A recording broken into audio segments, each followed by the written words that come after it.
గతంలో మన సబ్జెక్టు నేర్చుకుంటున్నటువంటి విధానంలో యేసుక్రీస్తు జీవిత చరిత్ర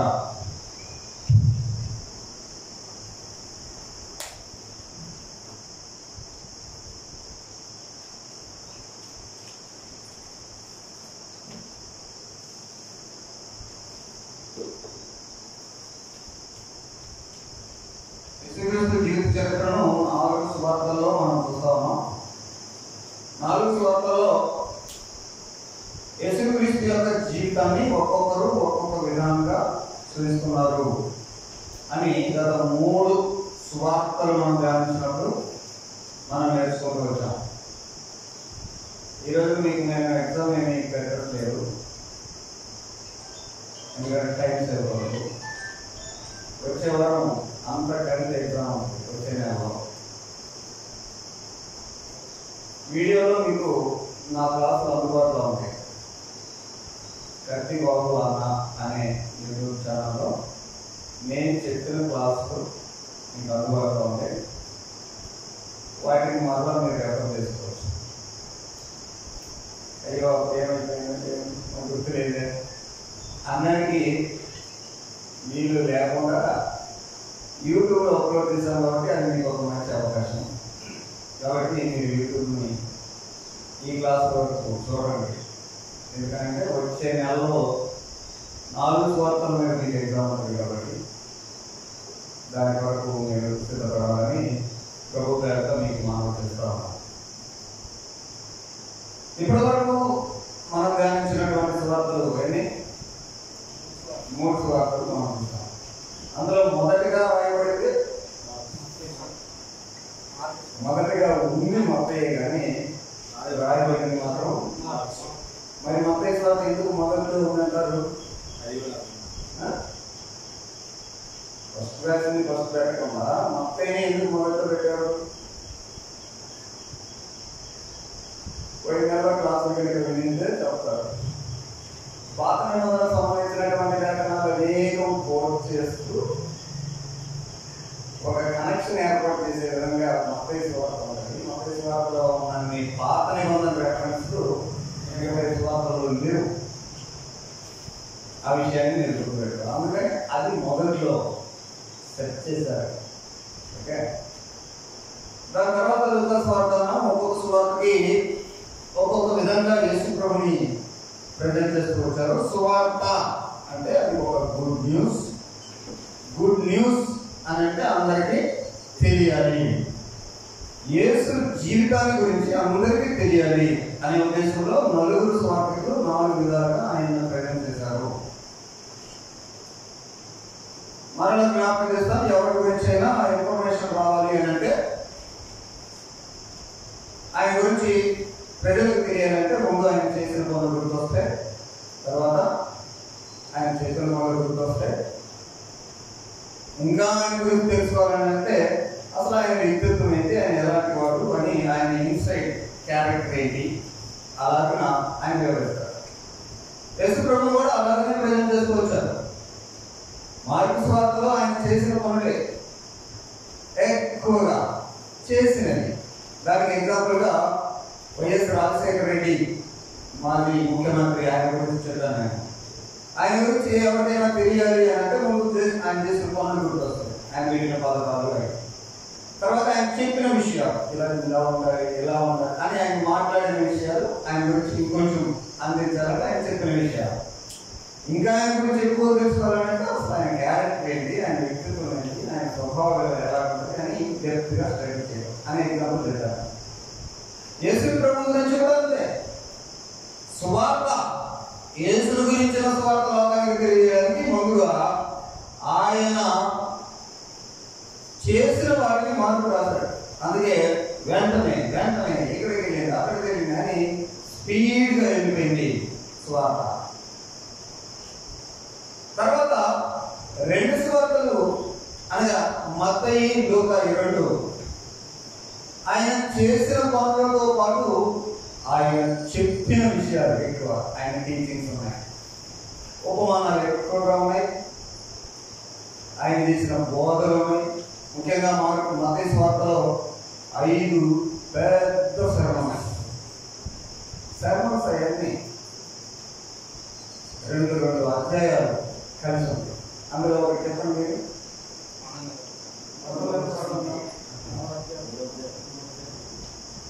రాజ్యం గురించి, రాజ్యం గురించి అధ్యాయం కదా. సో ఇలా ఆయన చెప్పినటువంటి విషయాల్ని ఆ స్వార్థలో చూస్తాం. ఈరోజు మనం ధ్యానించేటువంటి ఈ స్పెషల్ బుక్ యోహాను సువార్త.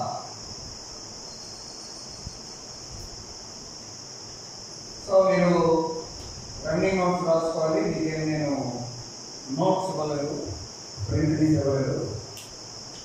సో మీరే ప్రిపేర్ చేసుకోవాల్సి వస్తుంది రన్నింగ్ నోట్స్. త్వరగా చెప్పుకోవాలి వెళ్ళాలి మనం, చాలా సంగతులు ఉన్నాయి కాబట్టి. 3 సువార్తలకి ఈ సువార్త చాలా భిన్నమైన సువార్త. బైబిల్ గ్రంథంలో మీరు ఇప్పుడు ఈ 2 years పీరియడ్ లో 66 పుస్తకాలు గురించినటువంటి విషయాలు మీకు చేరతాయి.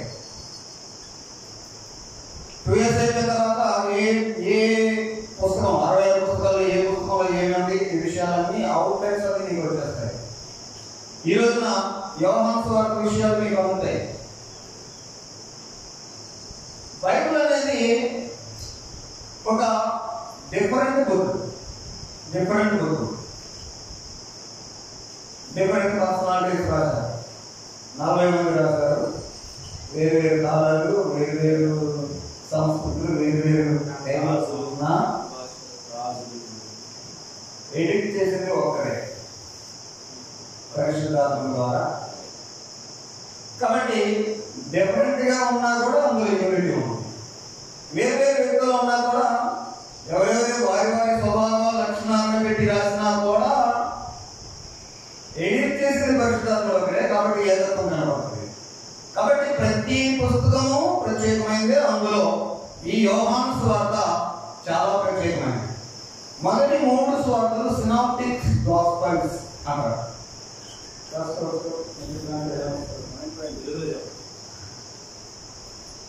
అవి ఒకేలాగా కనబడతాయి.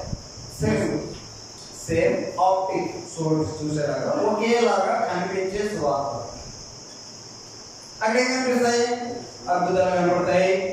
తర్వాత ఆ విషయాలు, ఆయన చెప్పిన విషయాలు కనబడతాయి. ఆ 3 సువార్తలు సినాప్టిక్ గా కనబడతాయి, ఒకే రకంగా కనబడతాయి. ఇందులో చదివింది మళ్ళీ అందులో కనబడుతున్నట్టుంది, అందులో చదివింది ఇందులో కనపడతా ఉంటది.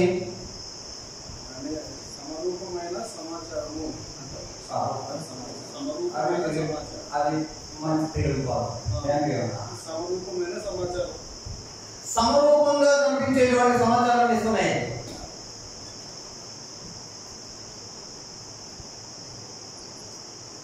అయితే యేసు ప్రభు వారిని ఆ 3 సమరూపంగా ఎలా చూపిస్తున్నాయంటే ఆయన ఔటర్ వైపు చూపిస్తాయి. ఆయన చెప్పిన వాటిని, ఆయన చేసిన వాటిని ఆయన చూపిస్తాం. యోహాను సువార్త ఆయన యొక్క ఇన్సైడ్ లైఫ్ ని చూపిస్తాడు. ఆయన ఎవరు, ఆయన గురించినటువంటి ఇన్సైడ్ లైఫ్, ఆయన వ్యక్తిత్వం గురించి, ఆయన దైవత్వం గురించి, అసలు ఆయన గురించినటువంటి విషయాలు యోహాను సువార్తలో మనం చూస్తాం. ఈ మిగతా 3 సువార్తల్లో ఉన్నవి ఇందులో చాలా మనకు కనపడవు. అంటే కొన్ని కనపడవు. ఉదాహరణకి యేసుక్రీస్తు జన్మ, ఆయన జన్మ గురించినటువంటి విషయాలు యోహాను సువార్తలో మనకు దొరకవు. ఆయన బాప్తిసం తీసుకోవడం, తర్వాత ఆయనకి శోధన రావడం, దయ్యాలను నిలబెట్టడం, ఆయన రూపాంతరం, ఈ విషయాలన్నీ మిగతా 3లో కనిపిస్తాయి కానీ యోహాను సువార్తలో కనబడదు. ఆయన యెరూషలేంకి వెళ్ళినప్పుడు ప్రభురాత్రి భోజనం చేస్తారు. అవి మిగతా వాళ్ళు కనపడతాయి, ఎక్కడ కనపడదు. అక్కడ కాళ్ళు పెడితే ఇన్సిడెంట్ కనపడదు. ఇంకా సో చూడండి, 3 సువార్తలు చదివేటప్పుడు మీకు ఏది ఇన్ఫర్మేషన్ వస్తుందో అవి కాకుండా వేరే విషయాల నుంచి సువార్త నుంచి మనకు అందుతూ ఉంటాయి. ఉదాహరణకి ఆ గెత్సేమనీలో ఏం జరిగింది, అయ్యో యేసు ప్రభు ఆలో ఉండే సంగతి అది ఇక్కడ ఉండదు. బైబిల్ చదివేటప్పుడు కొన్ని ఉండకపోయినా కూడా అవి ఎందుకు రాయబడలేదు ఆలోచన చేస్తూ చదువుకోవాలి. అవి ఎందుకు రాయబడలేదు, ఎందుకు లేవు అని కూడా చదివితే ఎంత బాగుంటుంది స్టడీ. ఎంత వాటిలో ఉన్నాయి, ఇక్కడ లేవు. తర్వాత ఇక్కడ లేని ఏంటంటే ఇంకా ఆయన బోధనలో మిగతా స్వార్థలో ఆయన రాజ్యం గురించి ఎక్కువ చెప్తారు. రాజ్యం ఇలాంటిది, పోలి ఉంది, రాజ్య నివాసులు, రాజ్యస్థానం ఇక్కడ కనపడదు. 2 సార్లు మాట్లాడతాడు నికోదేముతో. ఒకసారి ఏమంటారు చెప్పండి, నికోదేముతో కొత్తగా జన్మించకపోతే అక్కడ చిన్న మాట. అందుకని రాజ్యం గురించిన వివరణ, బోధ అలాంటివి ఇక్కడ కనపడదు. పిలాతో అంటాడు, నా రాజ్యం ఎవరి సంబంధం కాదని పిలాతో. సో ఇవి మిగతా స్వార్థలలో లేని ఉండి ఇక్కడ లేనటువంటి ఇది ప్రత్యేకంగా యోహాను స్వార్థ. కాబట్టి మీరు ఆలోచన చేయండి, మిగతా 3 సినాప్టిక్ గాస్పెల్స్ అని చెప్పాను, సమరూపకమైనటువంటి గాస్పెల్స్. అవన్నీ 3 చదువుతుంటే ఒకలాగా అనిపిస్తుంది. కానీ యోహాను స్వార్థ డిఫరెంట్, అక్కడ ఉన్నాయి, ఇక్కడ కనపడదు. కాబట్టి మీరు చదవడానికి ఇంకా కొత్త సంగతులన్నీ మీకు అందించడానికి ఉద్దేశంలోనే ఈ సువార్తికుడు రాశాడు. తర్వాత కొన్ని రాయలేదు, తొలగించాడు అనుకున్నాం కదా. ఈ సువార్తలో కొన్ని కలిపారన్నమాట, కొన్ని కలిపారు.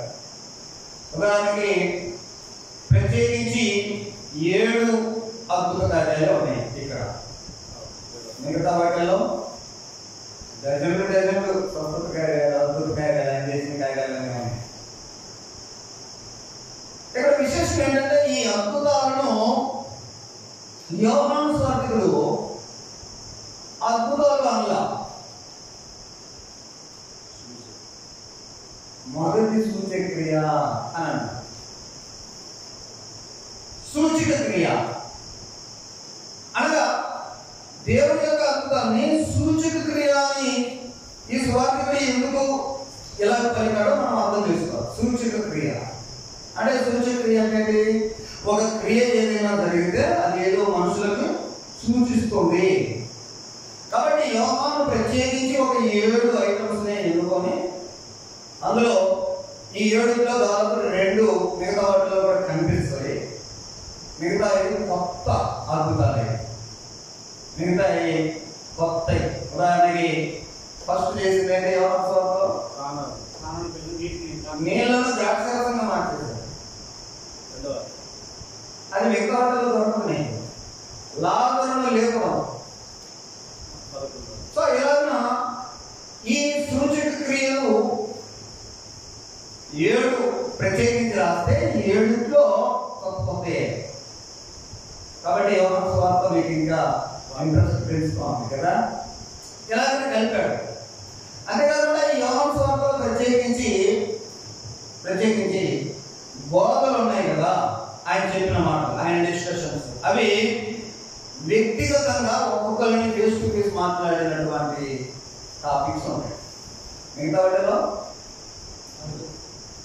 జన సమూహముకు మాట్లాడినటువంటి విషయాలు మిగతా వాటి కనబడితే ఇక్కడ వ్యక్తిగతంగా మీరు చెప్పండి. యోహాను స్వార్థలో ఫేస్ టు ఫేస్ పర్సనల్ గా మాట్లాడే కొన్ని ఇన్సిడెంట్స్ మీరు గుర్తిస్తారు. ఇక్కడ పర్సనలే.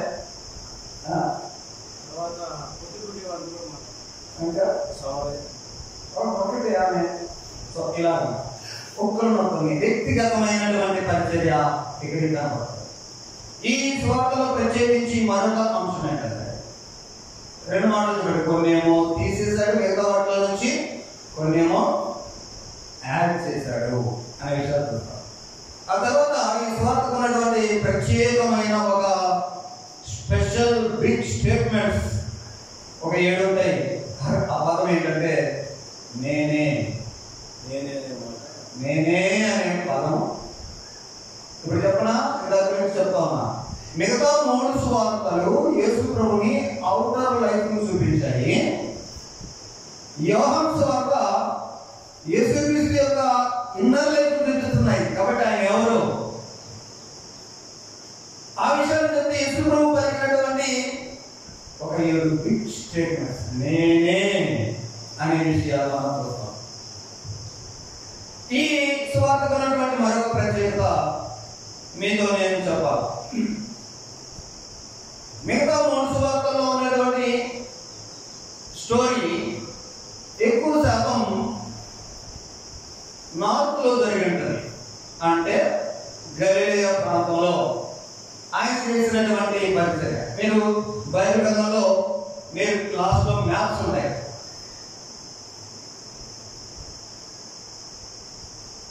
ఆ మ్యాప్స్ లో 3 భాగాలు కనపడతాయి. గలిలయ ప్రాంతం, సమరయ, ఇది యోదయ. ఇక్కడ ఉన్న మేజర్ సిటీ చెప్తారా? యోదయలో ఉన్న పెద్ద సిటీ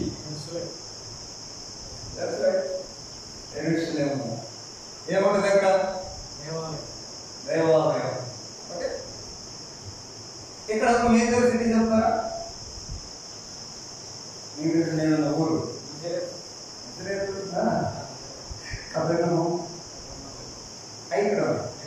ఇప్పుడు చూడండి, 3 సువార్తల్లో ఎక్కువ శాతం దాదాపు ఆయన పనిచేసిన 3 సంవత్సరాల పరిచర్య ఇక్కడే ఉంటుంది. ఇది నేను మార్క్స్ సువార్త చేసినప్పుడు చెప్పాను మీకు. 3 సంవత్సరాల పరిచర్య దాదాపు ఇక్కడ జరిగిందే చెప్తాడు. చివరి 6 నెలలు ఇక్కడ జరిగిన పరిచర్య మిగతా వాటిలో కనిపిస్తారు.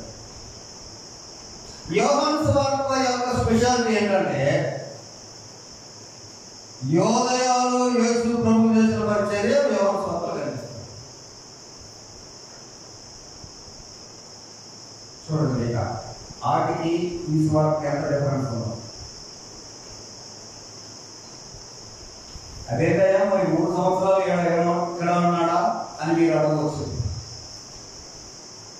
కానీ సంవత్సరానికి 3 సార్లు ప్రతి యూదుడు యెరూషలేముకి వెళ్ళాలి. చిన్నప్పుడు తెలియడుగా, 12 సంవత్సరాలకు తెలియడుగా. ప్రతి యూదుడు 3 సంవత్సరాలకు 3 పండుగలకి యెరూషలేముకి వెళ్తారు. ఆయన లైఫ్ టైంలో చేసినటువంటి ఆ పరిచర్య 3.5 సంవత్సరాల పరిచర్యలో ఆయన తరచుగా యోదయ ప్రాంతానికి వచ్చాడు, యెరూషలేముకి వచ్చాడు. తరచుగా 7వ అధ్యాయంలో పరమశాల పండుగకి వచ్చాడు. అప్పుడు అంటే ఈ విషయాలు మిగతా వాటి కనపడదు. అనగా యోదయకి తరచుగా వస్తారు, ఇక్కడ సమయం గడుపుతుంటాడు. ఆ 3 సంవత్సరాలు ఇక్కడికి వచ్చినప్పుడు జరిగినటువంటి ఆ అకేషన్స్ ని యోహాను సువార్త క్యాచ్.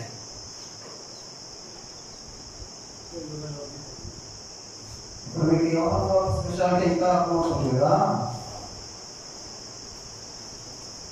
కాబట్టి ఇక్కడ ఉన్నటువంటి డిస్కషన్స్, ఆ దేవాలయం దగ్గర జరిగేటువంటి ఆ వ్యవహారాలు,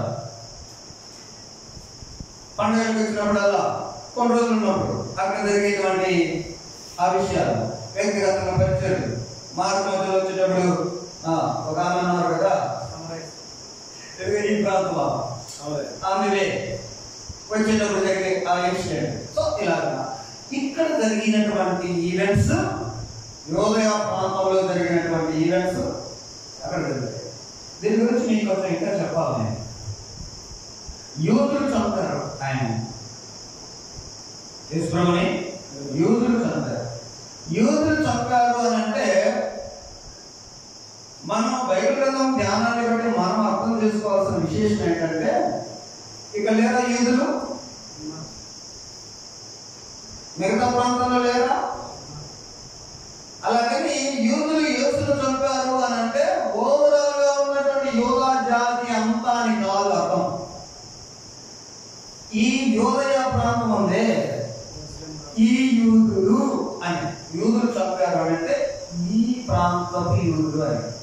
హృదయాల్లో ఉన్న అది అర్థం చేసుకోవాలి. అంతేగాని గలిలయ నుండి వచ్చినటువంటి యూదులు ఆయన చంపాలంటారు. ఎందుకంటే ఆయనకు మంచి రెప్యుటేషన్ ఉంది, వేల మంది ఆయన వెంబడిస్తూ వస్తారు. ఈ ప్రాంతం వాళ్ళు మరీ ఒక రకంగా చెప్పాలంటే మొత్తం మాట్లాడు మీకు అర్థమైంది. ఎవరు చదువుతారంటే మొత్తం అది ఆ విషయం. ఇక్కడ ఈ సువార్త యొక్క మరొక ప్రత్యేకత, ఈ రాయబడినటువంటి స్టైల్ యేసు ప్రభు స్టైల్ అన్నాం కదా. ఈ ప్రాంతాల్లో పరిచయం చేసినప్పుడు ఆయన విధానం స్టైల్ వేరే, పద్ధతి వేరే, పరిచయ విధానం ఇక్కడ వేరే. ఇక్కడ ఉన్నప్పుడు ఆయన చిన్న చిన్న ఉపమానాలను తీర్చేస్తూ వెళ్ళాడు.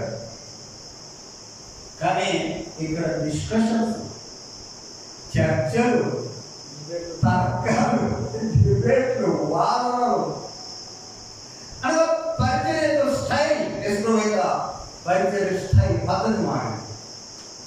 యోహాను సువార్తలో అది మీకు కనిపిస్తుంది. చాలా మంది ఆయనతో వాదిస్తూ వచ్చారు కదా. ఇంకా ఇవి యోహాను సువార్త యొక్క ప్రత్యేకతలు కొన్ని చెప్తూ వస్తారు. ఓవరాల్ అవుట్లుక్ చూస్తే యోహాను సువార్త యొక్క అవుట్లుక్ ఈ అవుట్లుక్ చూస్తే ఈ సువార్తను యోహాను భక్తుడు ఎఫెసీలో రాశాడు. ఎఫెసీలో ఆయన కాపురం ఉన్నాడు, అక్కడే బ్రతికాడు, అక్కడే చనిపోయాడు. పద్మాసు దీపంలో గొప్ప పనిష్మెంట్ అనుభవించాడు. కానీ ఆయన జీవించిన కాలం అంతా ఎఫెసీలో.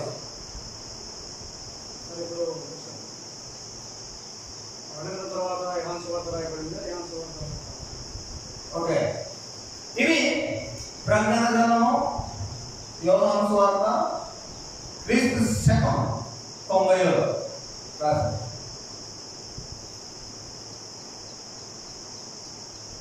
90 ప్రాంతంలో. ఇది ఆయన ఇక్కడ ఉన్నప్పుడు టీనేజ్లో రాసిందే కాదు, పెద్దవాడు అయిన తర్వాతనే యోహాను సువార్త కానీ ప్రకటన గ్రంథం కానీ ఒకే టైంలో రాసినటువంటి విషయాలు.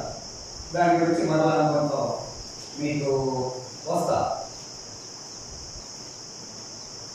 80-90 కాలం మధ్యలో పుస్తకం 80-90 మధ్య కాలంలో. ఓకే, సో దీని యొక్క ఈ రాసినటువంటి అవుట్లుక్ ఏంటంటే, సహజంగా ఎఫెసీ అనేటువంటి ఒక స్పెషల్, అక్కడ గ్రీకులు, హెబ్రీ భాష మాట్లాడేవాళ్ళు, గ్రీక్ భాష మాట్లాడేవాళ్ళు అంతా కలిసి ఉన్నారు. హెబ్రీ అంటే మత సంబంధమైనటువంటి వ్యవహారాలు ఇంట్రెస్ట్, మరి గ్రీకులకు జ్ఞానం. ఒక కనపడుతుంది, గ్రీకులు జ్ఞానం. గ్రీకుల జ్ఞానం గురించినటువంటి విషయాలు మనం ఎప్పుడు కూడా ఆలోచన చేయాలి. ఈరోజు మనం చదువుతున్నటువంటి చదువులు కూడా గ్రీకు జ్ఞానానికి సంబంధించిన చదువులే. ఆనాటి గ్రీకు తత్వవేత్తలు ఈ రోజుకి కూడా మనకు పరిచయం ఉన్నారు అని అంటే దాని అర్థం ఏంటంటే వాళ్ళ జ్ఞానం ఇంకా తరతరాలుగా పాస్ అవుతూనే ఉంది. వారు మరుడు పడవాలి వారి జ్ఞానం. అలాంటి వాళ్ళలో మన పేర్లు అరిస్టాటిల్, సోక్రటీస్. మరి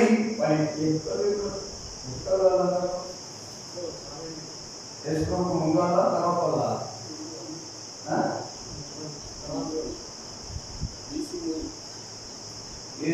కంటే 300 సంవత్సరాలు. అలెగ్జాండర్ ఎప్పుడోడు గ్రీకు వాడు, అందుకనే కదా ఆయన గ్రీకు వీరుడు అంటారు.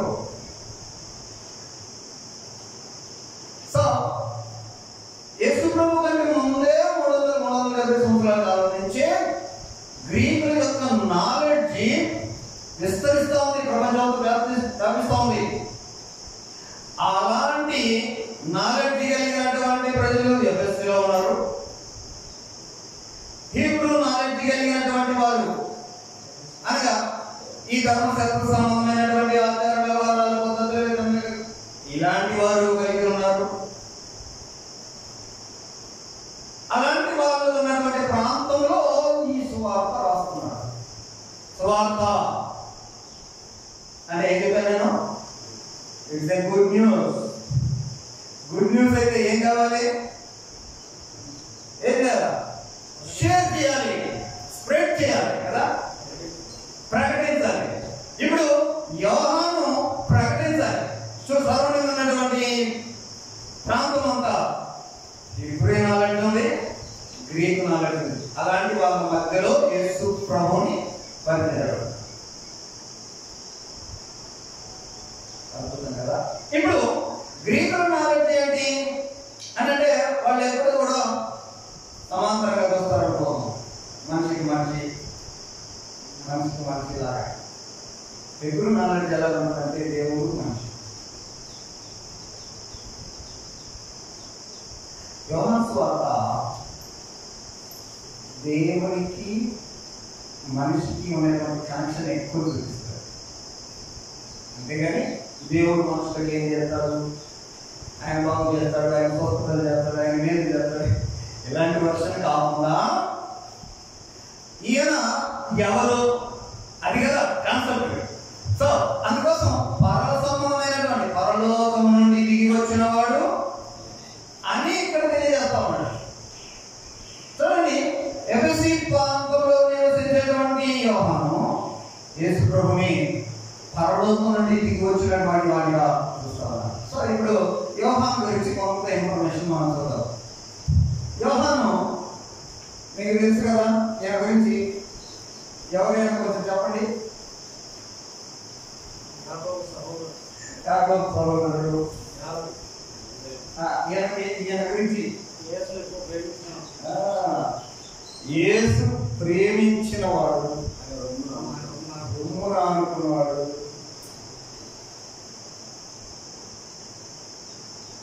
గ్రంథకర్త యోహాను ఈయన యేసు ప్రభు ఎన్నుకున్నటువంటి 12 మంది శిష్యుల్లో ఈయన ఒకడు.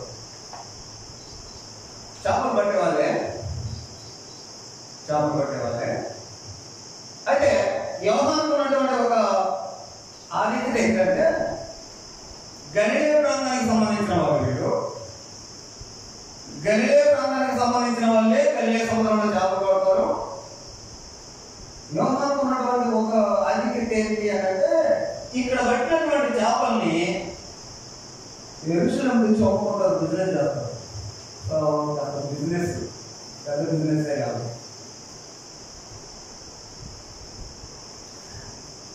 ఎలాంటి శిష్యులు యెరూషలేముకి బిజినెస్ జరుగుతూ ఉన్నారు అని అంటే మరి ఈ ప్రాంతానికి మధ్యలో బాగానే వ్యాపారం జరుగుతుంది. ఆ పత్యాలకి బాగా అలవాటు పడ్డవాడే. అనగా ఇది ఉత్తర ప్రాంతం అయితే, ఇది దక్షిణ ప్రాంతం అయితే, ఇది నార్త్ కి సౌత్ కి మధ్యలో ఇతను బ్రిడ్జ్ లాంటి వాడు.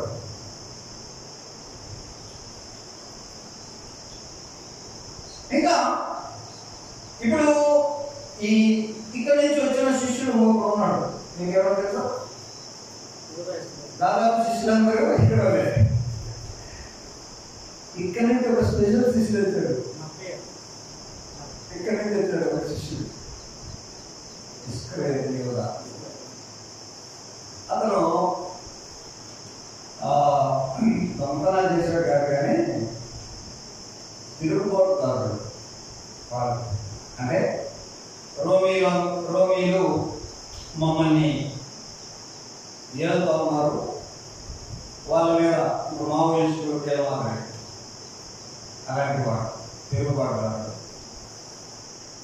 అలాంటి తిరుగుబాటుదారుడు కాబట్టి ప్రజల కోసం పోరాటం చేస్తుంది. ఇట్లాంటి బ్యాచ్ మొత్తం మీద ఎక్కడెక్కడో వచ్చాడు. గుర్తులు అయితే మారలేదు. సరే, అతని గురించి చాలా ఉందాం.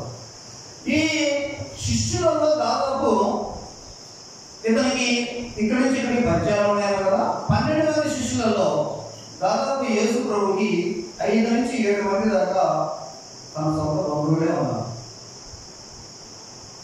బంధువులు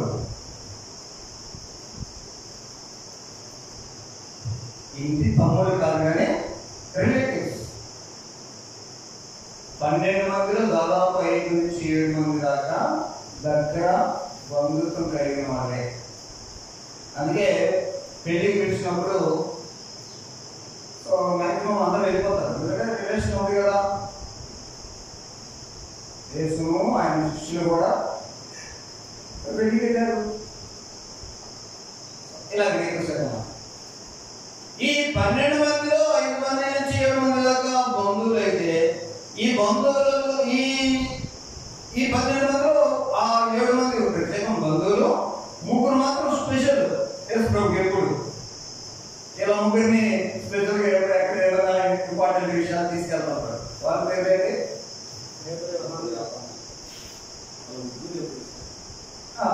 వాళ్ళ ముగ్గురు ప్రత్యేకం. ఈ ముగ్గురులో కూడా ఇంకొకరు స్పెషల్. యోహాను ఆయన రొమ్మున అనుకునేవాడని ఇందాక మీరు చెప్పారు. ఈ రొమ్మున అనుకునేటువంటి పదము ఇది ఏంటి అని అంటే, ఇది ఎలా వచ్చిందో దాని కోసం నేను చెప్తా. భోజనం చేసేటప్పుడు మనలాగా టేబుల్ వేసుకొని టేబుల్ కింద కాళ్ళు పెట్టుకొని కూర్చునే సంస్కృతి కాదు అది. అందరూ పెద్ద మ్యాట్ వేసుకొని ఇలా కూర్చుంటారు. కాళ్ళు పెట్టుకొని ఇంకొక మనిషి అవతల ఇంకొక మనిషి ఇలా కూర్చున్నప్పుడు ఏంటంటే కాళ్ళు అవతల మనిషి దగ్గర ఉంటాయి కదా. అందుకని కాళ్ళు కడుక్కునే ఆచారం. శిష్యులు ఆ పాదాలు వేస్తూ కడిగాడు కదా. సో భోజనానికి వెళ్ళేటప్పుడు కాళ్ళు కడుక్కోవాలి. మనం ఇది ఏం కడుక్కుంటాం, చేతులు కడుక్కుంటే చాలు, ఎందుకంటే కాళ్ళు ఏమైనా ఉంటుంది.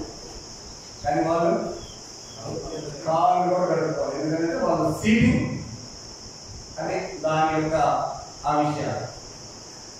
ఈ యోహాను గురించి, ఈ గ్రంథకర్త గురించి ఇన్ని విశేషాలు ఉన్నాయి కదా. ఇందులో చివరి అధ్యాయంలో ఒక స్పెషల్ విషయాలు రాశారు.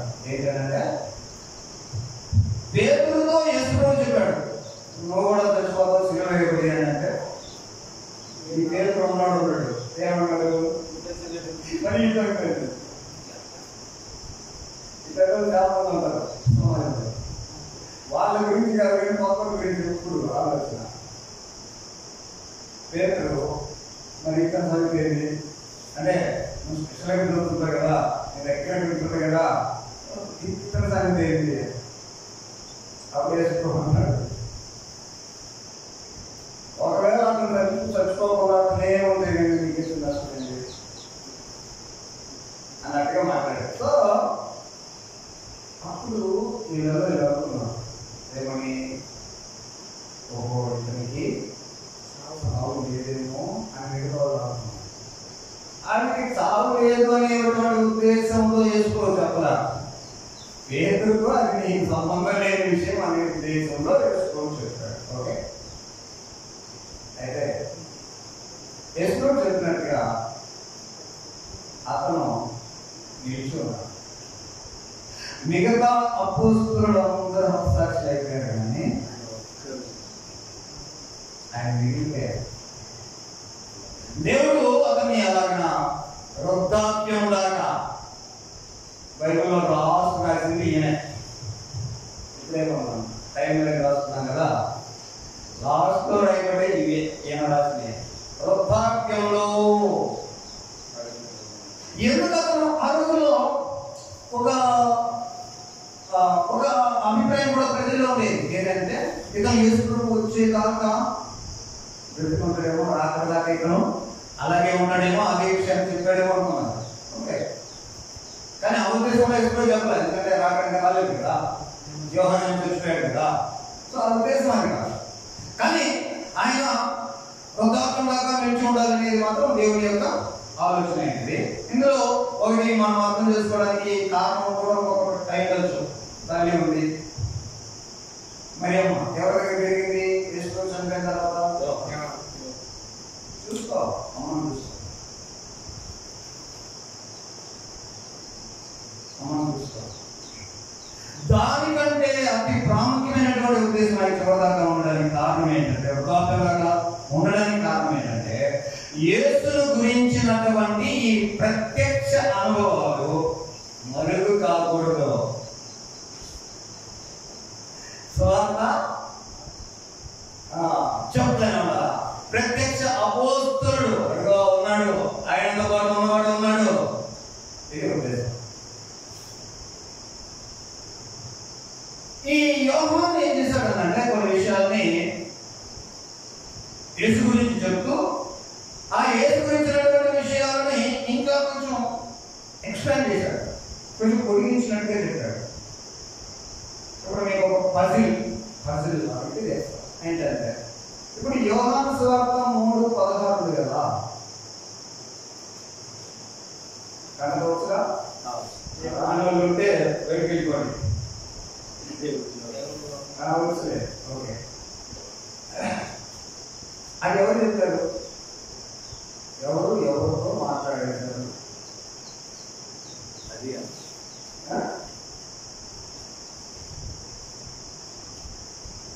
3వ అధ్యాయం స్టార్టింగ్ నుంచి మనకు తెలుసు, మీకు తెలుసుకోవడం ఉంటుంది.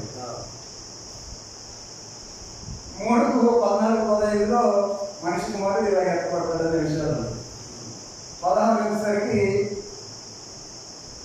ఇది ఉంది. ఎవరితో చెప్పారా మాట్లాడు? ఎవరు చెప్పారు? ఆ విషయం వేసుకునే చెప్పారా? వేసుకోలకి నేను ఆలోచన ఇలా ఉంటారా?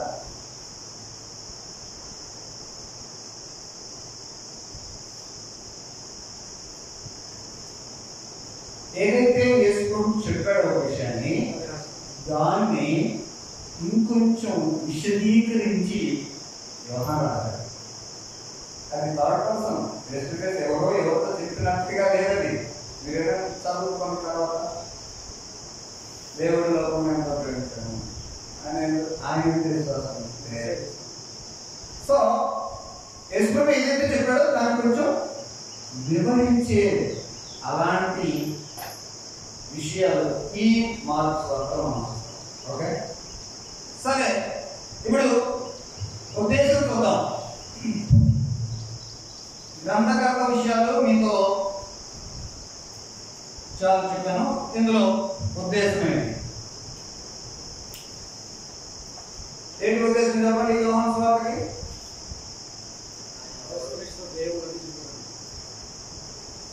మత్తయి సువార్తలో ఒక ఉద్దేశం ఉంది, లాస్ట్ లో చెప్పాడు.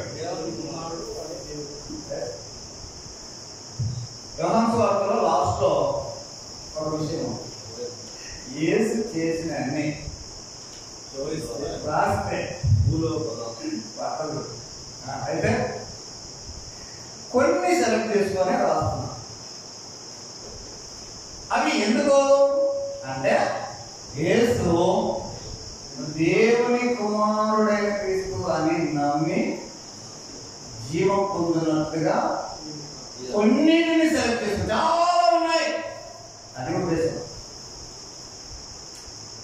కాబట్టి ఈ స్వార్థ ఎందుకు రాశారు అని అంటే, యేసు దేవుని కుమారుడైన క్రీస్తు నమ్మాలా, ఆయనను నమ్మకం ఉంచడం ద్వారా ఆ వచ్చేటువంటి జీవమును మనుషులు అనుభవించాలి. అది మీరు ఆ వచనం చదువుతారు ఒకసారి. యేసు చేసిన కార్యములు ఇంకనూ అనేకములు గలవు. ఓకే, వాటిలో ప్రతిదాన్ని వివరించి రాసిన యెడల అట్లు రాయబడిన గ్రంథములకు భూలోకమైనను చాలదని నాకు తోచుచున్నది. 20:30-31 వచనాలు. మరియు అనేకమైన ఇతర శిష్యులు ఎదురు చేశాను, అవి ఈ గ్రంథంలో రాయబడి ఉండలేదు. కానీ యేసు దేవుని కుమారుడైన క్రీస్తు అని మీరు నమ్మునట్లు నమ్మి ఆయన నామమందు జీవము పొందినట్లు ఇవి రాయబడిన రెండు విషయాలు గుర్తుపెట్టారు. యోహాను దేవుని కుమారుడైనటువంటి క్రీస్తు అని నమ్మాలి. 2, నమ్మకం ఉంచిన వాళ్ళు జీవం పొందుకుంటుంటారు. ఇదే యోహాను 3:16 కూడా ఉంది. నమ్మి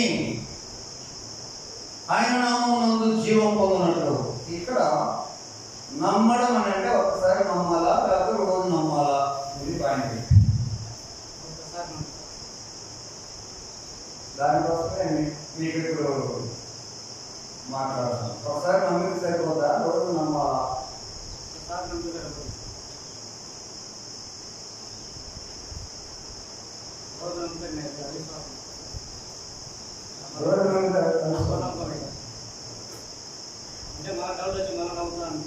ఇప్పుడు యోహాను 3:16 ఒకసారి చదువుదాం, తీసి చదువుదాం. అది మాకు వచ్చులే, చూస్తూ చదువుతాం ఒకసారి. కాగా ఆయన తన అతిథి కుమారుడిగా పుట్టినవనే విశ్వాసం ఉంచు ప్రతివాడు నశింపక జీవం పొందినట్టు ఆయన అనుగ్రహించడం. అదే ఉద్దేశం, పర్పస్ ఏమో అదే. ఇప్పుడు చెప్పండి, ఆయన విశ్వాసం ఉంచు ప్రతివాడు అని అంటే విశ్వాసం ఒకసారి ఉంచితే సరిపోతా, రోజు ఉంచాలి అనేది నా పాయింట్.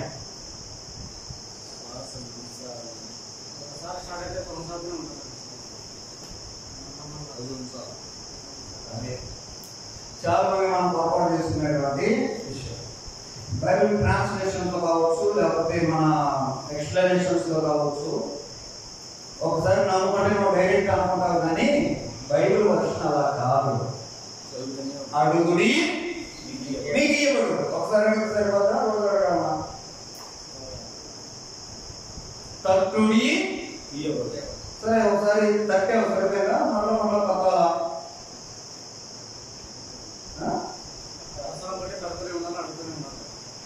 అది పాయింట్. నమ్మి అని చదివాం 25 విశ్వాసం ఉంచు అని అంటే టెన్స్లలో మీ గ్రామర్ ఇంగ్లీష్ గ్రామర్ చూస్తే టెన్సెస్ లో ప్రెజెంట్ కంటిన్యూషన్ టెన్స్ ఉంటుంది.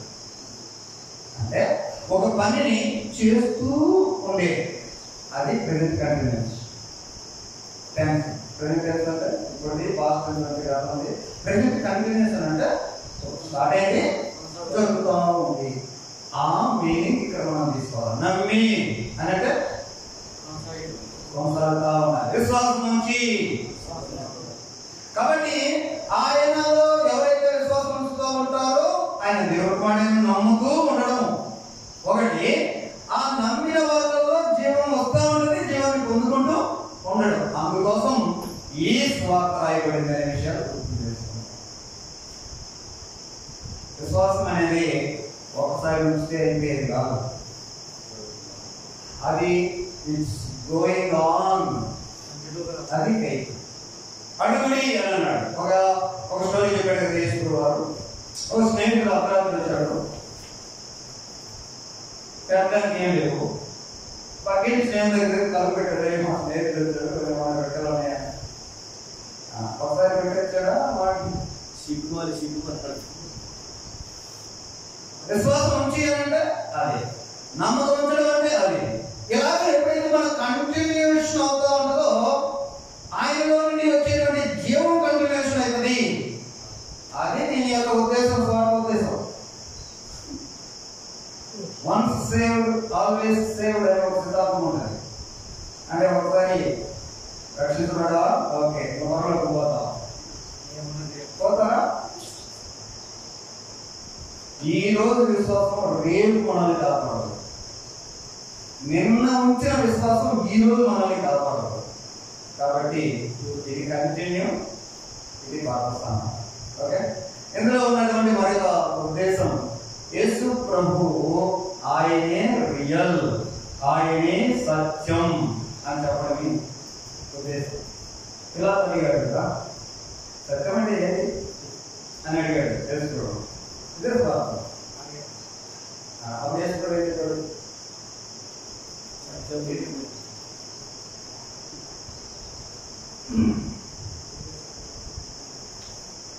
ఇక నేనే సత్యం అంటే ఏంటి సత్యం అంటే ఆయన సత్యం.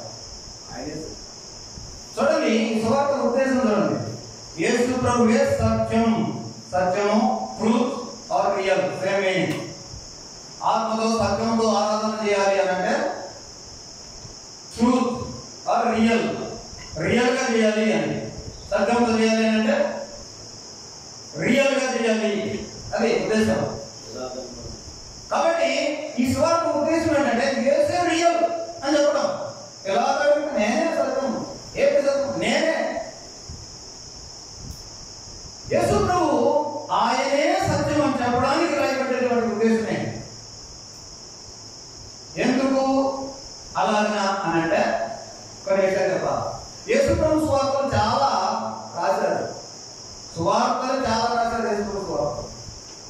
నేను ఒక సువార్త సంఖ్య అంటే సువార్త అనేది యేసు ప్రభు గురించిన విషయాలు. అందులో నేను ఒక సువార్త యేసు ప్రభు గురించిన ఇన్ఫర్మేషన్. అందులో ఏముందని అంటే యేసు ప్రభు చిన్నప్పుడు మట్టితో పిట్ట బొమ్మలను చేసి వాటిని ఉప్పు అని ఊరితే ఎగిరిపోయినాయి అనేది యేసు ప్రభు గురించి ఒక గ్రంథంలో చదివా. మీకు ఎట్లా గ్రంథం? ఖురాన్లో ఉంది. అలాగే ఇలాంటి యేసు ప్రభు స్టోరీని బైబిలే కాదు చాలా మంది చరిత్రకారులు వాళ్ళే రాశారు. యేసు ప్రభు సువార్త చెప్పాలనే ఉద్దేశంలో, యేసు ప్రభు గురించిన విషయాలు చెప్పాలని. మరొక చోట ఇంకొక గ్రంథంలో ఏముంటుందంటే యేసు ప్రభు చిన్నప్పుడు ఆడుతుంటే ఒకడు చిన్నపిల్లడు యేసు ప్రభుని దొరికితే 20 బోధలు పడ్డాడు.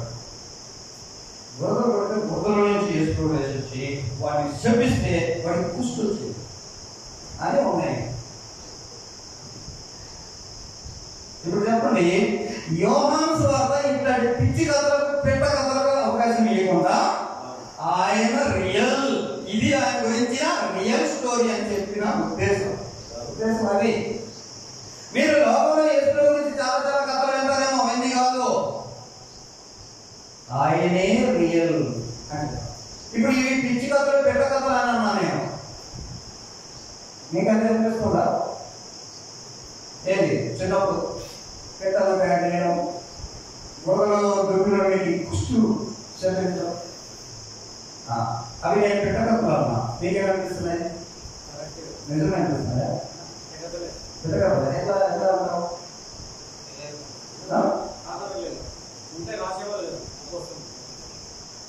రాయలేదు కాబట్టి 30 సంవత్సరాల దాకా ఒక అద్భుతం చేశాడు. He cannot do a single miracle before he anointed by the Holy Spirit. పరిశుద్ధాత్మని శక్తి లేకుండా ఆయన ఒక అద్భుతం కదా, అది మనకు తెలుసు. ఓకే, సో ఇది ఉద్దేశం. వీళ్ళరా ఇక్కడ ఎఫెసీ గురించినటువంటి కొన్ని విషయాలు మనం అర్థం చేసుకోవాలి. ఎఫెసీ ప్రాంతం చెప్పారు కదా, అక్కడ గ్రీకుల నాలెడ్జ్ ఉంది మరియు హెబ్రీ నాలెడ్జ్ ఉంది. అక్కడ ఉన్నటువంటి ప్రజల్లో యేసు గురించినటువంటి అవగాహన ఎలా ఉంది, వాళ్ళు ఒక విధంగా అర్థం చేసుకుంటారు, వీళ్ళు ఒక అర్థం చేసుకుంటారు. అక్కడ ఉన్నటువంటి యేసు గురించిన అవగాహన ఎలా ఉంది అని ఆలోచన చేస్తే ఎఫెసీలో ఎక్కువగానే కంటే కూడా ఒక విధంగా యోహాను గురించి ఎక్కువగా మనుషులకి నమ్మకం ఉంది. ఏ యోహాను? ఈ గ్రంథకర్త యోహాను కాదు, బాప్తిస్మం ఇచ్చి యోహాను గురించి ప్రజలకు ఎక్కువ నమ్మకం. మీకు అపోస్తలులైన 19వ అధ్యాయంలో ఒక 12 మంది గుంపు కనపడతారు. ఆ 12 మంది ఎవరు? యోహాను శిష్యుడు. యోహాను ఏం చెప్పాడు? నేను మీకు నేను మారు మనసు నిమిత్తమైన బాప్తిస్మం ఇస్తున్నాను అన్నాడు. సో అది పొందారు, మారు మనసు పొందారు, చాలా పద్ధతిగా ఉంటారు, ఎందుకంటే మారు మనసు పొందారు కాబట్టి. కదా. ఇది బైబిల్లో నోట్ చేసినటువంటి ఒక గుంపు. అనగా యోహాను యొక్క ప్రభావం ఎలా ఉంది అక్కడ అంటే, యోహాను చాలా గ్రేట్, యోహాను చాలా గొప్పవాడు, ఆయన చాలా గొప్పవాడు. అందుకనే కదా శిష్యులు ఉన్నారు.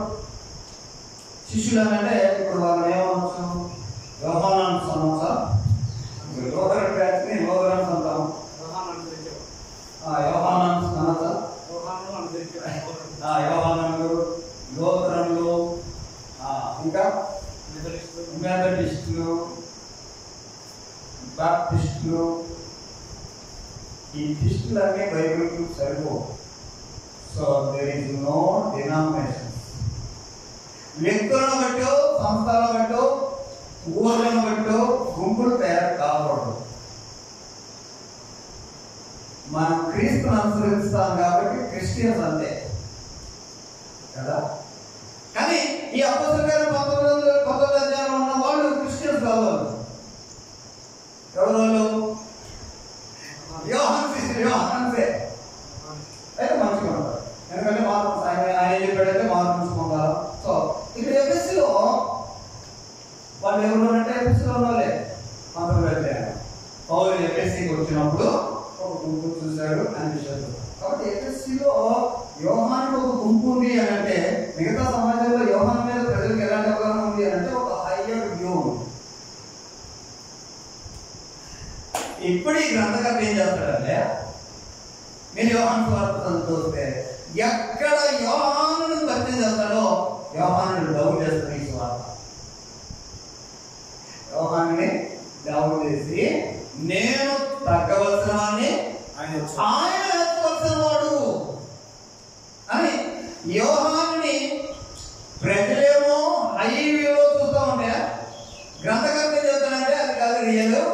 ఆయన ఎక్కడే గుర్తుపెట్టుకోండి, నా మీద వచ్చేవాడు నాకంటే శక్తివంతుడు, ఆయనే ఏమన్నాడంటే నేను తగ్గవలసింది, ఆయన ఎంచుకోవాల్సిందని ఆయన గురించి చెప్పాడని యేసు ప్రభువుని ఎక్కువ హైలైట్ తీసుకొచ్చాడు ఈ సువార్త.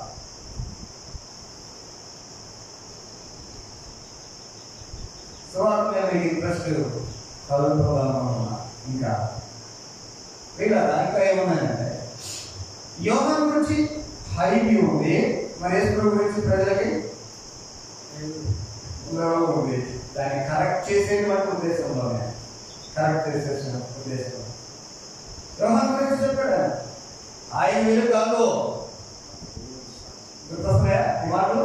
స్వార్థలయ్యా, ఆయన వెలుగు ఉండలేదు, కానీ వెలుగు గురించి సాక్ష్యం పెట్టడానికి వచ్చినవాడే ఆయన. అసలైన వెలుగు ఇయ్యనా అని చేసుకొని ఎక్కువగా చూపించారు. ఇంకా ఈ యోహాను చేసినటువంటి తన బోధకుడు ఫాలో అయ్యేవాడు ఉంటారు కదా. ఉదాహరణకి వాళ్ళే ఎఫెసీలో ఉన్న ఆ యోహాను గుంపు, వీళ్ళు మార్మన్స్ పొందారు అన్నారు కదా, పొందారు లేదా? పొందారా? యోహాను చేత బాప్తిసం పొందారు అంటే బాగా కరెక్ట్ బతుకుతామా? అబద్ధాలు ఉంటారా? సో పాపాలనే పెట్టుకున్నారు. యోహాను ఏమన్నారంటే, నేను మీకు ఇవి మాత్రమే ఇస్తున్నా, వీళ్ళలో మార్మన్స్ గురించే ఇస్తున్నా, నా వెనక వచ్చేవాడు పరిశుద్ధాత్మతోనూ పరిశుద్ధాత్మలో మీకు బాప్తిసం ఇస్తాడు. అగ్నితో అనే అర్థమైంది,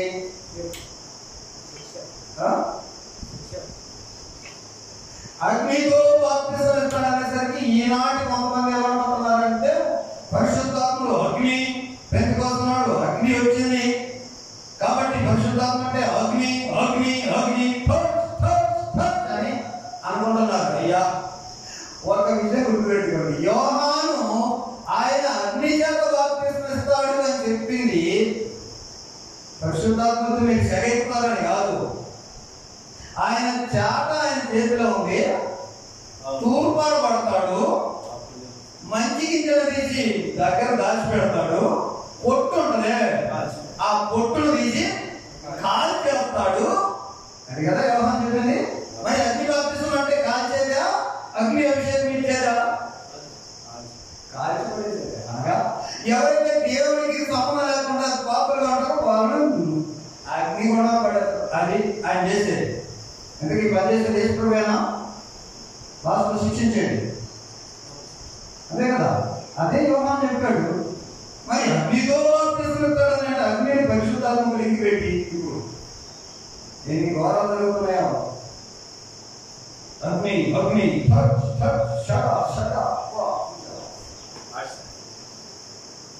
అది రాంగ్.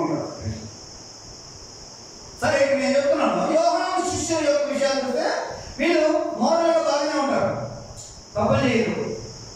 కానీ వీళ్ళకి ఒక లోపం ఇచ్చింది అని పౌలు గారు గ్రహించాడు. ఓహో, మీ దగ్గర లోపం ఉంది, మీకు ఒక కొరత ఉంది. ఏంటంటే మీరు యోహాను మార్మనసు దగ్గర ఆగిపోయారు, కానీ యేసు ప్రభు దగ్గరికి వచ్చే బెనిఫిట్స్ మీ దగ్గర లేవు అని వాళ్ళకి మళ్ళా యేసు ప్రభు. ఎందుకు యేసు ప్రభులో వచ్చే బెనిఫిట్ ఏంటి? నేను నీళ్ళలో బాప్తిస్మం ఇస్తున్నా, మార్మనసు విషయం మీకు మార్మనసు వచ్చింది. మరి యేసు ప్రభువులోకి తీసుకుంటే ఏమవుతుంది?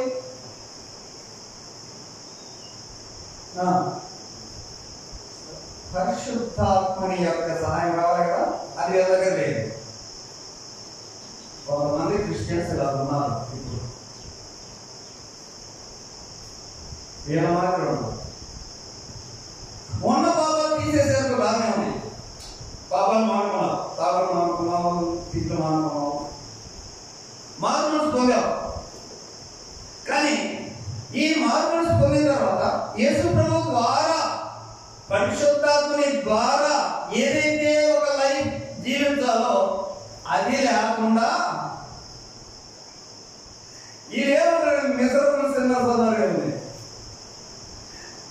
వీళ్ళకి ఎంత ధైర్యమైన పరిస్థితి అంటే అటు పాపాలని ఎంజాయ్ చేయరు, ఇటు పరసంబంధమైన వాటిని ఎంజాయ్ చేయరు. చర్చిలో ఉంటాడు పాపం, ఏ ఎంజాయ్మెంట్ లేదు. పాపాన్ని ఎంజాయ్ చేద్దాం, మార్మనసు పొందా. పోనీ పరసంబంధమైన వాటిని ఏమైనా ఎక్స్పీరియన్స్ చేద్దామా? పరిశుద్ధాత్మ హెల్ప్ లేదు, అది విడిది మాకి. ఇక్కడి క్రిస్టియానిటీ లోకంలో ఉంది. కాబట్టి ఈ యోహాను శిష్యులు ఎలాగ మారారో అలాంటి వారు ఈ మెజరబుల్స్ ఉన్నారే, వీళ్ళు మారి యేసుక్రీస్తు ద్వారా వచ్చేటువంటి లైఫ్ లో కావాల్సిన అవసరం. ఓకే, సరే, ఇక్కడ కొన్ని విషయాలు మనము చర్చించుకోవడం ముందుకెళ్దాం. ఈ సువార్తలో ఎఫెసీలో ఉన్నటువంటి ఈ ప్రాంతం కొన్ని విషయాలు చెప్పాను మీకు. యోహాను గురించి ఎక్కువ అవగాహన ఉంది, యోహాను మీద నమ్మకం ఉంది. యేసు ప్రభు గురించి తక్కువ ఉంది. కానీ యేసు ప్రభువే ఆయన కంటే గొప్పవాడు అనేటువంటి ఉద్దేశంలో చెప్పినటువంటి విషయాలు. ఇంకా ఆడియన్స్ ఎలాంటి వారు? అదే ఎఫెసీ అనేటువంటి వాడు, వాళ్ళు గ్రీకులు అని చెప్పారు. గ్రీకులకు ఎక్కువ జ్ఞానం ఉంది, గ్రీకులకు ఎక్కువ జ్ఞానం ఉంది.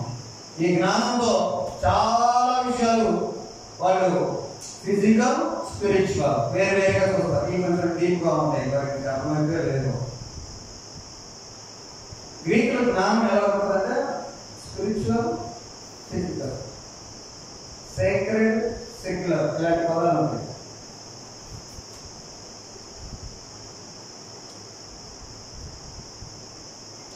సెక్యులర్ జాబా చేసేది సెక్యులర్ జాబా అని ఎవరైనా అడిగితే సమాజంలో ఉండేటువంటి ఉద్యోగం, ఒక టీచర్ ఉన్నాడు, ఆయన సేవకుడు అనొచ్చా అనకూడదా? క్రిస్టియన్ అనొచ్చా అనకూడదా? ఆఫ్లైన్ సేవకుడు స్వార్థ చెప్తారు. క్రిస్టియన్స్ స్వార్థ చెప్తారు కదా, స్వార్థ చెప్తారు. ఇప్పుడు సో ఈ నాలెడ్జ్ ఎలా అవుతుంది మనకైతే? గ్రీక్ నాలెడ్జ్తో ఆలోచిస్తున్నాం. హిబ్రూ నాలెడ్జ్ ఎలా ఉంటుంది చెప్పనా? హిబ్రూ నాలెడ్జ్ ఎలా ఉంటుంది అంటే, అపోస్తలుల కార్యంలో ఒక మాట ఉంటుంది. అపోస్తలుల కార్యంలో 13వ అధ్యాయం ఒకసారి తీసి చదువుతాం, బాగుంటుంది.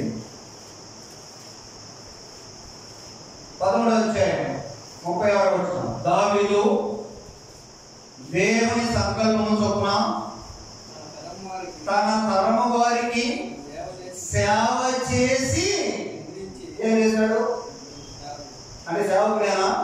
ఎవరు సేవకుడేనా? సేవకుడా కాదా?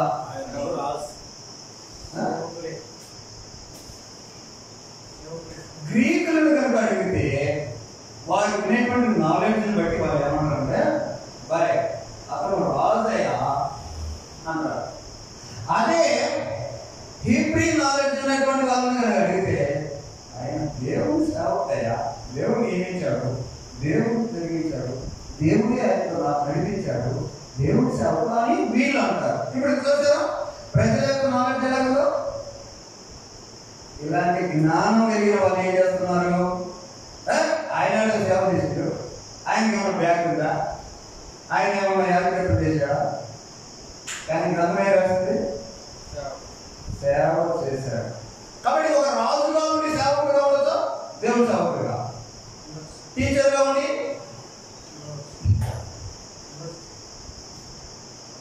పోలీస్గా ఉండి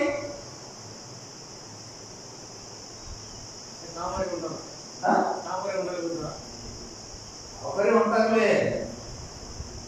నేను అనేది ఈ నాలెడ్జ్ డిఫరెన్స్ అనేది ఎలా వచ్చిందంటే గ్రీకులు మనకి ఇచ్చారు. అదే హెబ్రీలు కనుక అనుకో, అతను క్రిస్టియన్ అయితే పోలీస్ అయితే సేవ చేస్తున్నాడయా, దేవుడు సేవ చేస్తాడు, పోలీసులో సేవ చేస్తున్నాడు.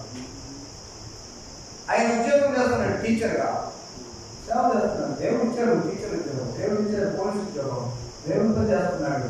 ఇట్లా వాళ్ళ జ్ఞానం అంటే హెబ్రీల జ్ఞానం. గ్రీకుల జ్ఞానం అయితే అది వేరు, ఇది వేరు అంటే ఇలాంటి ప్రజల మధ్యలో యేసు గురించి చెప్తున్నాడు యోహాను సువార్త. చూస్తున్నారా? చాలా క్రిటికల్ గా ఉంటుంది మరి. అందుకనే డీప్ విషయాలు, డిస్కషన్ విషయాలు యోహాను సువార్త ఎందుకు ఉన్నాయంటే అందుకు ఉన్నాయి. అవతల మామూలు కాదు. ఓకే సరే, ఈ సువార్త ఏం చేస్తున్నానంటే ఇంకొన్ని విషయాలు మాట్లాడుకొని మనం ముగిస్తాం.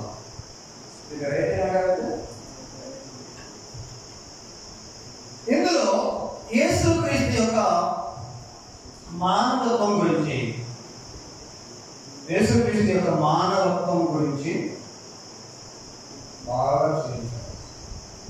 అంటే ఆయన ఒక మానవుడు. దానికి ఉదాహరణ ఏడ్చాడు, కన్నీరు విడిచాను.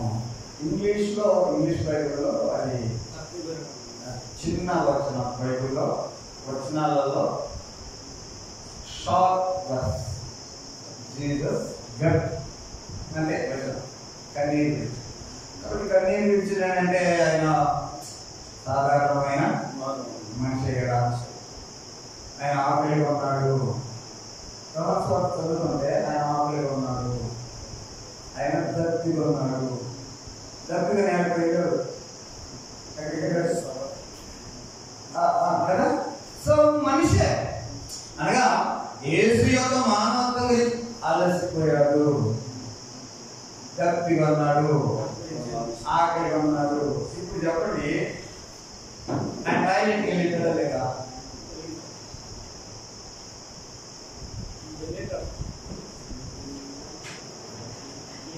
సో అది అర్థం చేసుకోవాలి. అనగా మనం ఏం చేస్తామనంటే కొన్ని ఏదో తక్కువ అన్నట్టు చేస్తాం. యేసు యొక్క మానవత్వం గురించి మాట్లాడుతుంటే ఆయన ఆకలిగా ఉన్నాడని, గట్టిగా ఉన్నాడని విషయాలను చూస్తాం. ఇంకా యేసు యొక్క ప్రార్థన జీవితం ఇక్కడ ఈ సువార్తలో ప్రత్యేకించి యేసు యొక్క ఒక అధ్యాయం ఉంటుంది. ఆ నంబర్ చెప్తారు మీరు, యేసు ప్రార్థన అధ్యాయం. తండ్రి 17 నేను నీవు ఏకమైనట్టుగా. సో నిశ్చయముగా ప్రార్థనే అని చేసిన ప్రార్థన, ఏదో ప్రార్థన. యేసు యొక్క ప్రేయర్ లైఫ్ గురించి చెప్తా ఉంది.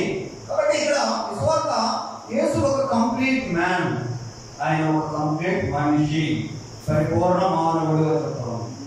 దానికంటే ఇంకా హైగా తీసుకొని వచ్చి యేసు యొక్క దైవత్వాన్ని ఈ సువార్త చూపిస్తుంది. యేసు దేవుడా కదా?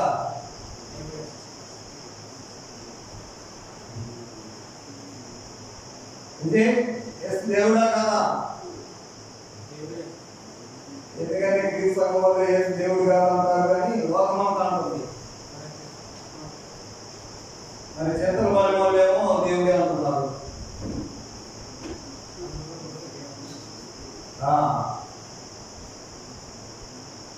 ఇలాంటి బోధనలు కొంచెం ఆలోచన చేయాలి వివేచనతో. ఈయన దైవత్వం గురించినటువంటి సమాచారం మూడు ఎవిడెన్స్తో యేసు యొక్క దైవత్వాన్ని ఈ సువార్త చూపిస్తాం. 3 విషయాలు. అందులో ముఖ్యంగా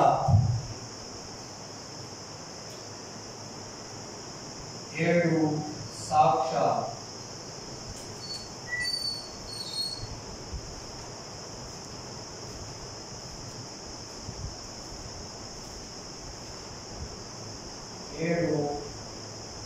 సూచక క్రియలు.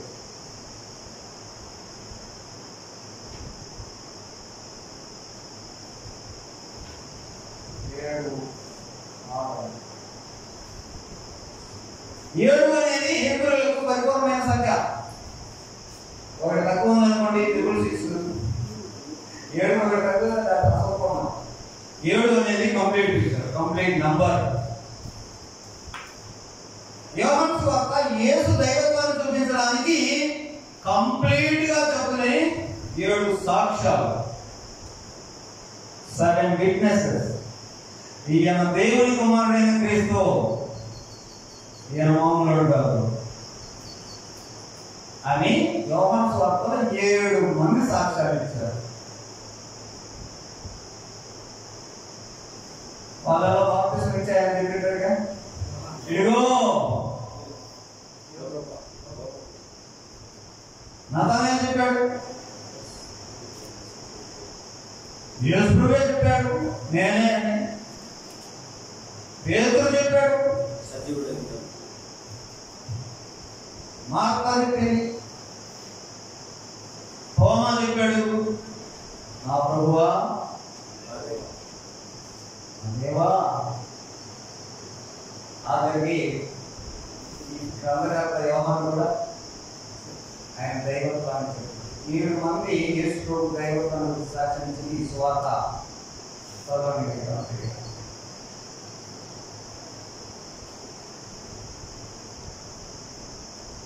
సాక్ష్యం ఇచ్చాను ఆయన గురించి, సాక్ష్యం ఇచ్చాను అని ఈ సాక్ష్యం అనేటువంటి పదం ఈ సువార్తలో 50 సార్లు కనబడుతుంది. మరి ఆయన గురించి సాక్ష్యం ఇచ్చాను. యేసు ప్రభు గురించినటువంటి సాక్ష్యమే 50 సార్లు ఉంది. సాక్ష్యం అనే పదమే. తర్వాత 7 సూచక క్రియలు అన్నాం కదా. ఇందాక నేను దీని గురించి కొంత మీకు చెప్పా కదా. మరి చెప్పండి, ఒకటి మాట్లాడుకున్నాం. అదొకటి. సో వీటిని సెలెక్ట్ చేసుకున్నాడు. మిగతా సువార్తల్లో ఉన్నాడు కానీ అన్ని అద్భుతాలు ఇక్కడ లేవు, కానీ కొన్ని ఉన్నాయి. ఆ అద్భుతాలను కూడా ఏమన్నాడు అంటే సూచక క్రియ అన్నాడు. సో దాన్ని బట్టి ఏదో నేర్చుకోవాలి, సూచక క్రియ. కాబట్టి ప్రజలకి ఏదో తెలియజేయడానికి ఇక్కడ సెలెక్ట్ చేసుకున్నాడు కొన్ని, అంతే. కాబట్టి ఒక్కొక్క సూచక క్రియలో మనం తెలుసుకోవాల్సిన ఇన్ఫర్మేషన్ చాలా ఉంది. అందుకే ఆయన సెలెక్ట్ చేసుకుని అన్ని రాయలేదు, కొన్ని ఉన్నాయని అన్నాడు. వేయాలనుకోవడం అది వేరు ఇక్కడ. ఎందుకంటే ఆయన దైవత్వాన్ని చూసి నీళ్ళలో ద్రాక్షారసం ఎవరు మార్చగలరు? దయ్యాలను పోగొట్టడం ఎవడు పోగొట్టగలడు? పోగొట్టరా? దయ్యాలను పోగొట్టలేదా? ఎందుకు లేదు? పక్షాలు కూడా పోగొడతారు, పోగొడతారు. పోగొట్టరా? చేస్తారు చాలా మంది. కానీ దేవుడే చేయగలిగిన 7 అద్భుతాలు యోహాను సువార్త. కాబట్టి అద్భుతాలన్నీ మీరు స్టడీ చేస్తే కనుక యేసు యొక్క దైవత్వాన్ని, యేసు దైవత్వాన్ని సూచించడానికి 7 సాక్ష్యాలు, 7 సూచక్రియలు లేక అద్భుతాలు, అంతేకాకుండా 7 మాటలు. ఏ మాటలు? నేనే అని 7 సార్లు చెప్పాడు. ఆయన దైవత్వాన్ని చెప్పడానికి అంతకు మించి పని లేదుగా. డిస్కషన్ జరిగింది ఒకసారి. నేను వాళ్ళకే పుట్టిన వాళ్ళు కాదులే అని ఒక డిస్కషన్ వచ్చింది. ఎందుకంటే ఇలాంటి డిస్కషన్ వచ్చింది. వాళ్ళకే పుట్టిన వాళ్ళు కాదులే మేము అన్నారు. ఎదురుతో వచ్చింది డిస్కషన్. ఎందుకు అలాగంటే ఈరోజు చాలా మంది అంటున్నారు మరియా ఆమెకు వేష, ఆమెకు వ్యభిచారి, తండ్రి ఎవరు తెలియదు ఇట్లాంటి మాటలు ఈరోజు మొక్కలు మాటలు అంటున్నారు కదా. గడినేది యేసుప్రభునే డైరెక్ట్ గా అన్నారు. అంటే యేసుప్రభు అన్నాడు, నా తండ్రి ఎవరో నాకు తెలుసు, మీకు తెలియదు మీ తండ్రి ఎవరో అని అనేసరికి మేము అబ్రహాం సంతానం. అబ్రహాం సంతానమా? ఆ అబ్రహాం కంటే ముందే ఉన్నామేనా అన్నారు. ఇవన్నీ ఏం చెప్తున్నాయండి? ఆయన దైవత్వాలు చెప్పారు కదా. సో ఇవన్నీ అర్థం చేసుకోవాలి. ఇక మత్తయి సువార్త ఆయన దైవత్వం గురించి చెప్పే విషయం. మత్తయి సువార్తలో యేసుప్రభుని ఎక్కడి నుంచి పరిచయం చేశారు? స్టార్టింగ్ రాసిన మార్కు సువార్త యేసుప్రభుని ఎక్కడి నుంచి పరిచయం చేశారు? యేసుప్రభు స్టోరీ ఆయన లైఫ్ లో ఏ పాయింట్ నుంచి స్టార్ట్ అయింది?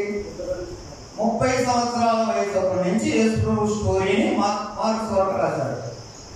ఆయన తర్వాత వచ్చినటువంటి మత్తయి యేసుప్రభుని ఎక్కడ తీసుకెళ్ళాడు?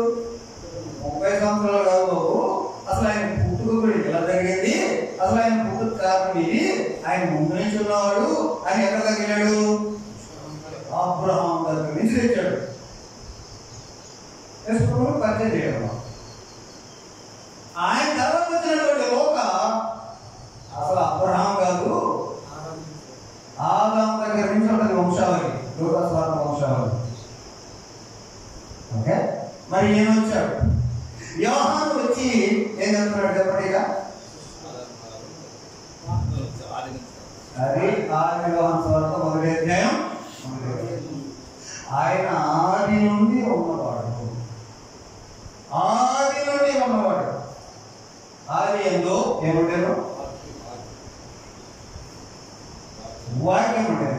ఇప్పుడు యేసు అని 30 సంవత్సరాల తర్వాత అంటున్నాను కానీ మరి ఆయన యేసుగా కాకముందు ఆయన పేరు పేరు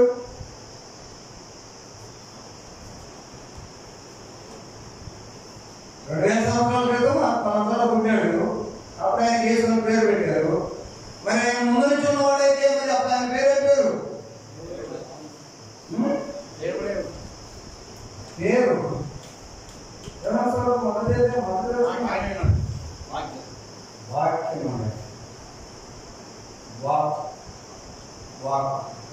యాక్చువల్ గా వాక్కున్ దాని ఇంగ్లీష్ లో ఉండేటువంటి పదం ఏంటి? ఇంగ్లీష్ బైబిల్లో అంటే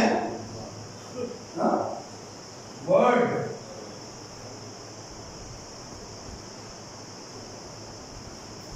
అసలు ఈ సువార్తలో ప్రాచీనమైనటువంటి సువార్త ఉన్నటువంటి పదము వర్డ్ కాదు, లోగోస్ అని.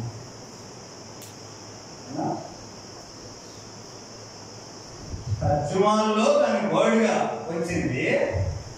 ఆ వర్డ్ కంటే ముందు ఈయన రాసిన పదం ఏంటంటే లోగోస్ అనే పదం రాశారు. లోగోస్ అంటే మరి అసలు ఆ పదం ఎందుకు రాశాడని కొంత ఇంకా వెనకాల యోహాను ఆయన సువార్త రాసేటప్పటికి ఈ యేసు లోగోస్ అని అన్నాడు. అసలు ఈ లోగోస్ అనే పదం ఆయన ఎందుకు వాడాల్సి వచ్చింది అని అంటే దానికి వెనకాల మళ్ళీ స్టోరీ ఉంది. క్రీస్తుకు పూర్వము 568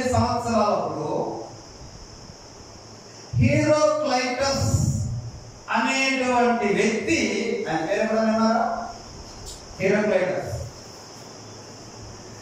సైన్స్ కి పితామహుడు ఆయన.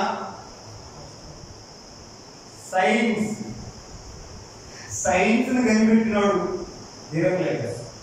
యేసు ప్రభు కంటే ముందే 568 సంవత్సరాల క్రితం హెరాక్లైటస్ అనే అతను సైన్స్ ని కనిపెట్టాడు. ఇంకా సైన్స్ ఏంటి? సైన్స్ ఎందుకు?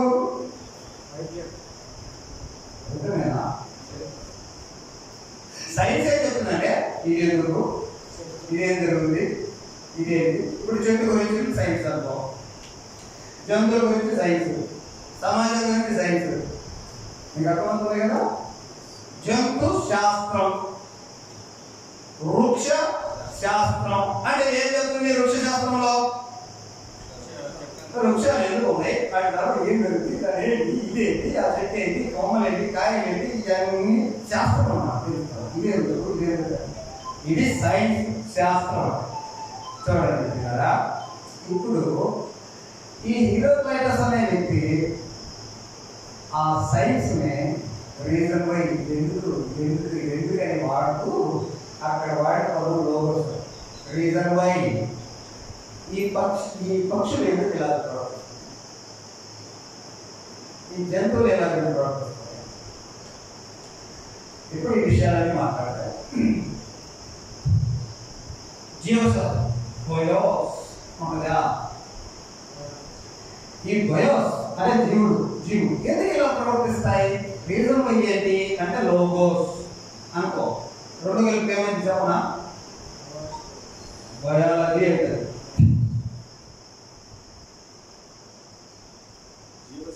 సోషల్ ఉంది, సోషియో. ఈ సోషల్లో అంటే సమాజంలో ఎందుకు ఇలా జరుగుతుంది, సమాజం ఎందుకు ఇలా ఉంది, ఎందుకు శాస్త్రం అంతా సైన్స్ దానికి కలిపితే లోగోస్ కలిపామనుకో, ప్లస్ లోగోస్ అనుకో ఏమైంది చెప్పనా? సోషియాలజీ, జువాలజీ, ఆంథ్రోపాలజీ, ఎస్కటాలజీ, లాజీ అనే ప్రతిదీ రీజన్ బై ఎందుకు అలాగే చెప్పలేదు. అన్నిటికీ రీజన్ బై ఏంటంటే ఈయనే. ఎవరు? యేసు క్రీస్తు అని యోహాను వీటన్నిటికీ ఆయనే కారణం పోవని రాశాడు. నేను గురించి ఆయన దైవత్వాన్ని ఏం చెప్తాను? ఆయన మూలముగా అన్ని కలిగాము, సమస్తం కలిగాము. అన్నిటి కారణం ఎవరు? యేసుడు అని చెప్తున్నారు యోహాను సువార్త. లోగోస్ అంటే ఆయనే. అర్థం కదా? యోహాను సువార్త మొదటి అధ్యాయం.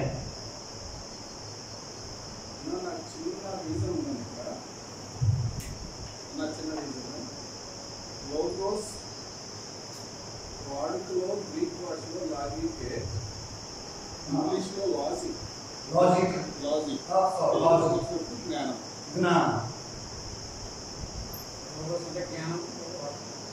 లోగోస్ జ్ఞానం. గ్రీక్ ఫిలాసఫీ వర్డ్ లోగోస్, అది లాజికే అనేటువంటి వాడుక భాష గ్రీక్ లోనే. దాన్ని ఇంగ్లీష్ లో వచ్చినప్పుడు లాజిక్ అయింది, తెలుగులో వచ్చినప్పుడు అది జ్ఞానము. అయితే దేవుడు సృష్టించబడిన ప్రతిదీ కళ చెప్పిన ప్రతి దానికి వెనక ఏముంది అంటే జ్ఞానం ఉంది. ఆ జ్ఞానం ఎవరు అంటే కథ చెప్తున్నట్టే. సో హెరాక్లైటస్ సైన్స్ పితామహుడు చెప్పాను. ఆ సైన్స్ వ్యాప్తి చెందుతూ అలెగ్జాండ్రియా యూనివర్సిటీలో ఫిలియో అనే ఒక సైంటిస్ట్. సో వీళ్ళు బైబిల్ గ్రంథంని సెప్టుజెంట్ 70 మంది కలిసి ఆ ఉన్నటువంటి బైబిల్ని గ్రీకులోకి, సో అన్న చెప్పిన ఈ తతంగం అంతా ఆ పీరియడ్లో జరిగింది 500 సంవత్సరాలు. ఓకే, సో మొత్తానికి కారణం ఎవరు అని అంటే యేసు ప్రభువే చెప్తుంది యోహాను సువార్త. ఓకే, లాస్ట్ లో యోహాను 1:1 ఒకటి అదే ఉంది. ఆది నుండి ఏది ఉండేనో అదే ఉంది, ఆది నుండి ఏది ఉంది. సో యోహాను సువార్త మొదటి వచనంలో 4 విషయాలు. యోహాను మొదటి అధ్యాయంలో 4 విషయాలు. ఇక్కడ ఆయన యొక్క నిత్యత్వం కనపడుతుంది. వినండి మీరు. ఫస్ట్ మాట ఏంటి? ఆది అందు. సో యేసు ప్రభు ఎప్పటి నుంచి ఉన్నాడు అన్నమాట? యేసు యొక్క నిత్యత్వాన్ని చెప్తుంది. ఆయన ఎక్కడ ఉన్నాడు? దేవుని యొద్ద ఉన్నాడు అని అంటే, యొద్ద అని అంటే ఇది ఒక మనిషి ఫేస్ టు ఫేస్. దేవుని యొద్ద వాళ్ళిద్దరు కూర్చొని మాట్లాడుకుంటున్నారు ఫేస్ టు ఫేస్. సో ఇక్కడ ఏం చెప్తుందంటే, ఆయన ఇక్కడ వ్యక్తులను చూపిస్తున్నట్టుగా చెప్తుంది కదా. సో యేసు యొక్క వ్యక్తిత్వాన్ని చూపిస్తుంది, నిత్యత్వాన్ని చూపిస్తుంది, యేసు యొక్క వ్యక్తిత్వాన్ని చూపిస్తుంది. ఆ తర్వాత ఉన్న మాట, ఆ వాక్యము తెలియదు, ఆయన దైవత్వాన్ని చూపిస్తుంది. ఇలాంటి వాడు 14వ వచనంలో ఆ వాక్యమే యేసు ప్రభువుగా శరీరాన్ని ధరించుకున్నారు. కాబట్టి ఇది యోహాను సువార్త యేసు ప్రభువును చూపించిన విశేషం. ఇలాగ యేసును మీరు నమ్మాలి. ఒకసారి నమ్మిస్తారు కదా, రోజు ఆ నమ్మకంతో ఉండాలి. తర్వాత నమ్ముకుని సరిపోయిందా, నెక్స్ట్ ఇంకోటి ఆయన యాడ్ చేసింది ఏంటంటే, ఇలాగ నమ్మకం ఉంచడం ద్వారా జీవము. ఎలా వస్తుంది ఆ జీవం? అందుకే పరిశుద్ధాత్మ గురించి యోహాను సువార్త చెప్పినట్టుగా యేసు వార్త చెప్పాలి. మొదటి అధ్యాయంలో బాప్తిస్మం ఇచ్చి యోహాను చెప్పాడు. యేసు ప్రభు 3వ అధ్యాయంలో నికోదేముతో ఒకడు ఆత్మ మూలంగా చెప్పాడు. 4వ అధ్యాయంలో